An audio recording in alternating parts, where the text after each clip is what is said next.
and you basically kind of do this thing. What's going on, guys? Welcome back to another video, or as always, if you're new here, welcome to the channel. A couple weeks ago I replaced the front control arm and wheel bearing on that. I didn't show too much of it because I figured there was a whole bunch of videos showing how to replace the wheel bearing, but then funny enough, the wheel bearing on the front of the truck went bad, so kind of figured maybe that was a sign, make a video about it. Maybe you guys wanted to see it. If not, maybe this video helps somebody who needs to replace a wheel bearing. So this will pretty much apply to most front wheel drive cars, most four-wheel drive cars. Now you have the exception of some of the older two-wheel drive cars having a spindle, which that's the brake rotor into the bearing. You got to pack the bearings, do all that stuff. These are a lot easier. These are a whole hub assembly. So I'm going to be showing you guys how to replace a hub assembly. Okay, so first I'm going to apologize for the noise. My wife is mowing the yard, but I've already got the wheel taken off. And a lot of the times what I like to do on these, I'll just like to take off the whole brake caliper and bracket as an assembly. So that's just 2 bolts in the back. Let's see. You've got these ones that hold your caliper to the bracket, and then you've got 2. There's one right here, but I already took that one out. Then there's one down there. I think it's right here. Now the sizes will vary all depending on what car you have.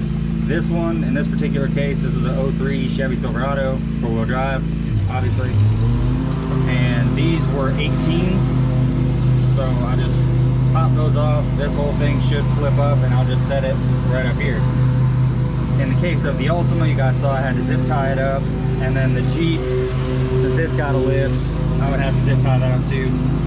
But I'll just pop this off real quick. Okay, so as you can see, I did what I said. I just kind of popped that up, laid it up there. Be careful of these rubber lines. Mine aren't too bad.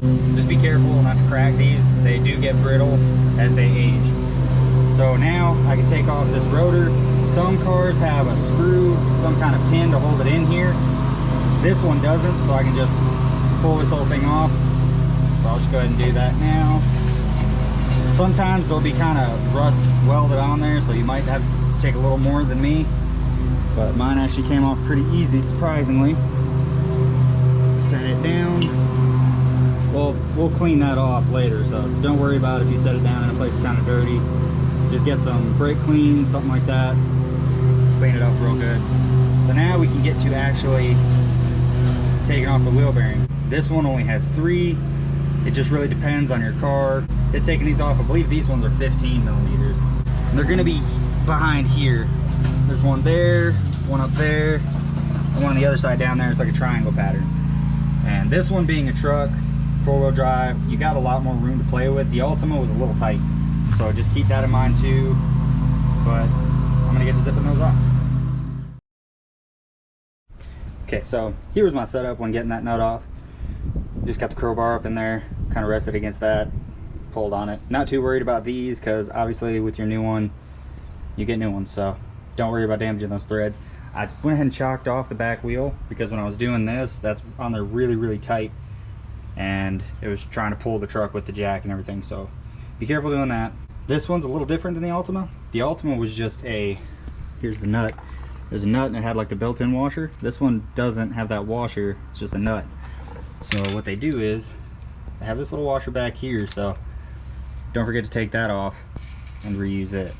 So, unless you have a new one. If you have new ones, it should come with both of those, and then you won't have to worry about it. So now I can go to taking these 3 off on the back, and this should just pop right out. Most likely with a little bit of hammering, but it should work. So, let's get to it.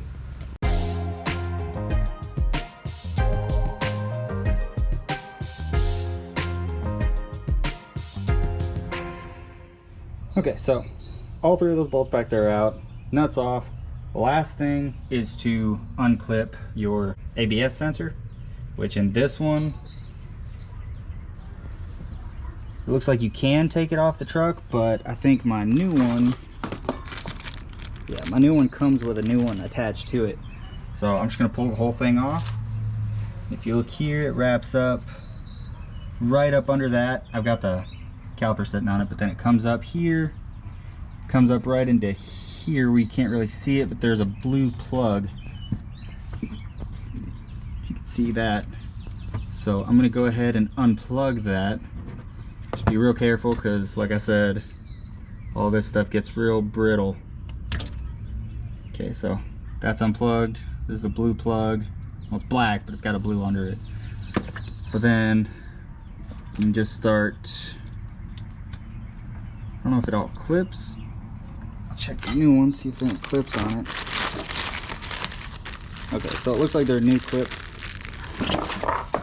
Here's my new one. It looks like there are new clips on it, so I'm not gonna worry about the old ones then. I guess I can just start ripping these ones off.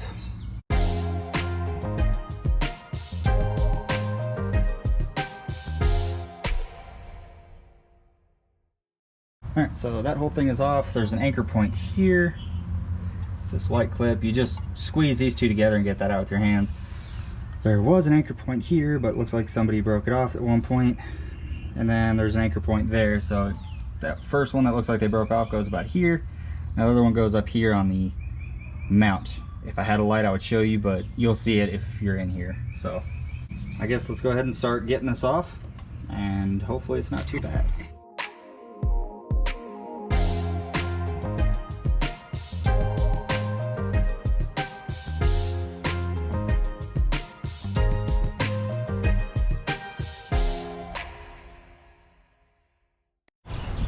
Alright guys, so as you can see, it is the next day.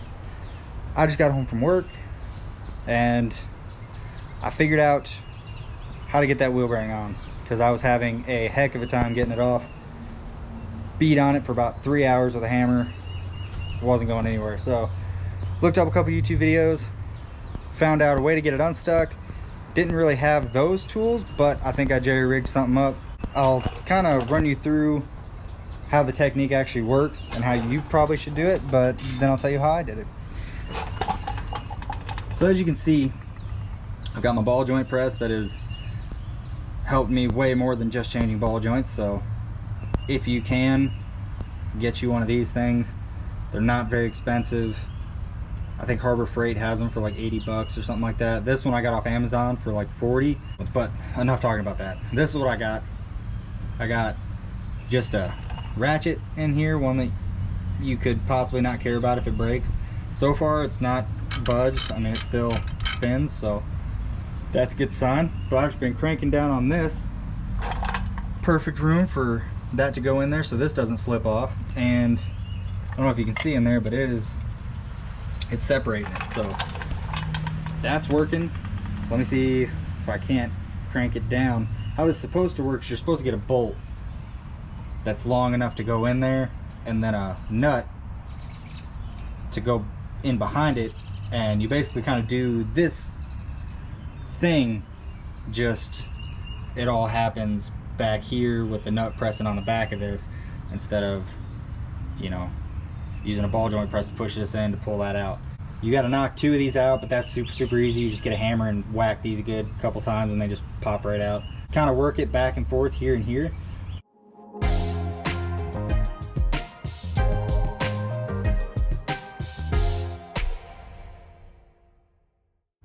Alright, and there you go. All that nastiness in there. Get some sandpaper, clean that out. All that's good. I'm gonna get to cleaning all that up, and then I'll start installing the other stuff. Probably won't show too much of that. Probably just do like a time lapse of it, because it's literally the exact opposite of taking it out. And the hardest part is getting it out. So probably set you down, do a time lapse of that, and we'll come back.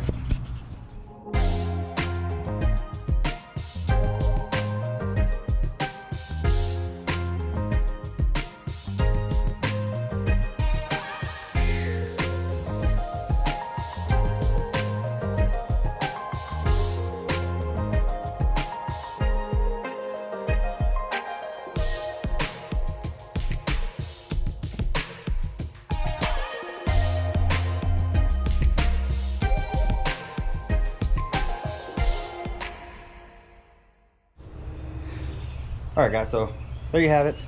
Truck's put back together on the ground. My plethora of tools here because it took me forever to figure out how to get that thing off. It wasn't hard at all getting to it. Obviously, just a couple things here and there. And then if it would have came off easy, I would have had this done probably in like an hour max. But, you know, things happen. Got to roll with it. So that's how I did it. Figured maybe it helped somebody out. If it helped you guys out or you just enjoyed the video, be sure to hit that like button, hit that subscribe button if you want to see more content like this. Follow all my socials, Instagram. I have a Facebook page now. If you need to contact me for any reason, I have a link to my channel email. You can contact me there. Anything you need to, anything you want to know, leave a comment down below if you have any questions, concerns. Like I said, I just got home. I'm ready to hit the bed, get a good shower, maybe a little bit of food. So that being said, this is gonna wrap up this video, guys. Thank you so much for watching. I hope you guys have a great day, and I will see you next time.